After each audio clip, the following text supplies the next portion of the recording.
Love and light. On January 21st, 2024, Pluto will set up shop in Aquarius uninterrupted for a 2-decade span. Pluto will stop at 0 degrees in Aquarius from March through June 2023, before a brief final tour of Capricorn and then returning to Aquarius again on January 21st, and this will continue until 2044.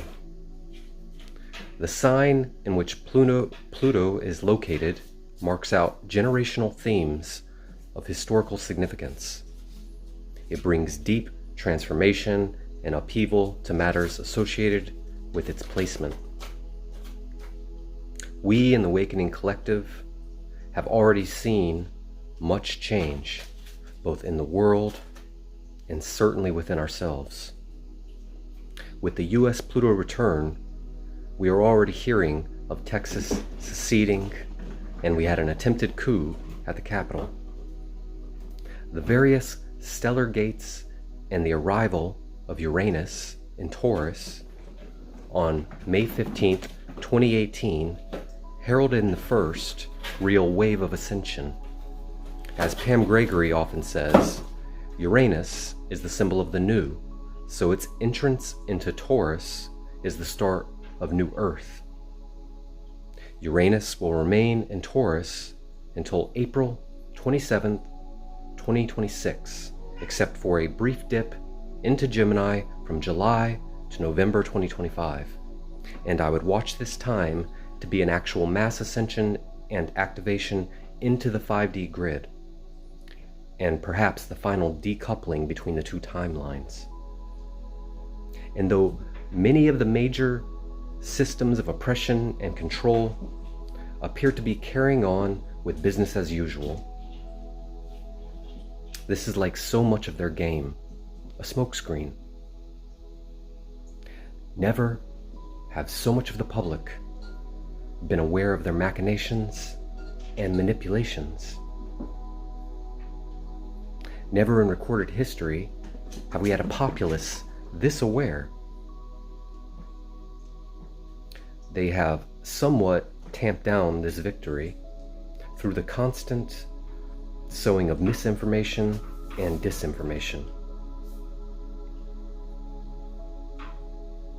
which is leaving the majority of people still radically confused about what is true and what is not. But not, however, in their distrust of government. However, the arrival of Pluto in Aquarius will mark an end of the old era, in conjunction with the transitional energies of Uranus and Taurus, will undoubtedly bring revolution to government, industry, and to the streets, and to the people. Pluto takes about 240 years to transit the whole zodiac and has been visiting with Capricorn since 2008. Let's go over just a few of the past historical occurrences surrounding the arrival of Pluto into Aquarius. If we go back to 305 to 329 AD, during the reign of Constantine in Rome, in which he converted the whole populace to Christianity, and in 312 was involved in the Edict of Milan, in 313 which established religious tolerance for Christians within the empire, and then in 325 the Council of Nicaea agreed their version of Orthodox Christian doctrine and discarded many of the other Gospels. So basically, the foundations for Christianity as a world religion were laid. Then we have Pluto in Aquarius in 795 to 819 AD, when Alcuin, an English theologian, founded a university under Charlemagne for the study of the liberal arts, helping to spread knowledge and learning that would create the Renaissance in art, music, and architecture. From 1041 to 1063, Pluto was in Aquarius along with Neptune and Aries, and this era saw the schism between the Eastern Orthodox and the Roman Catholic churches becoming permanent, and many churches were built in England. And then Pluto was next in Aquarius in 1532 to 1553, while Neptune was in Aries. And this was when Henry VIII told the Pope to get lost and then set up the Church of England, starting endless fighting between the Catholics and Protestants. In France, John Calvin started his Protestant Reformation in 1532, and Copernicus published his heliocentric theory of the solar system of the revolution of celestial bodies, that's the total name, in 1543.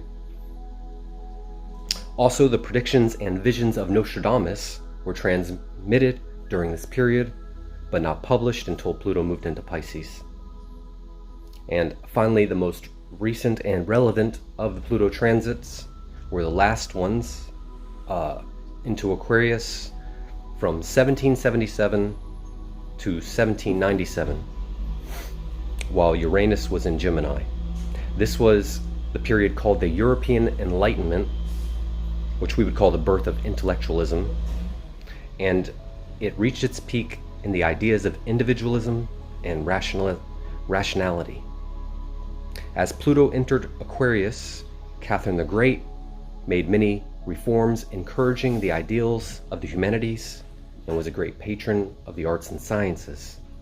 And then finally, we have the American Revolution in 1775, just 1 year before Pluto last entered Aquarius. The American Revolution commenced, and it continued throughout this turbulent cycle. The American War of Independence ended in 1783, right in the middle, and the United States refused to accept any more convicts from England.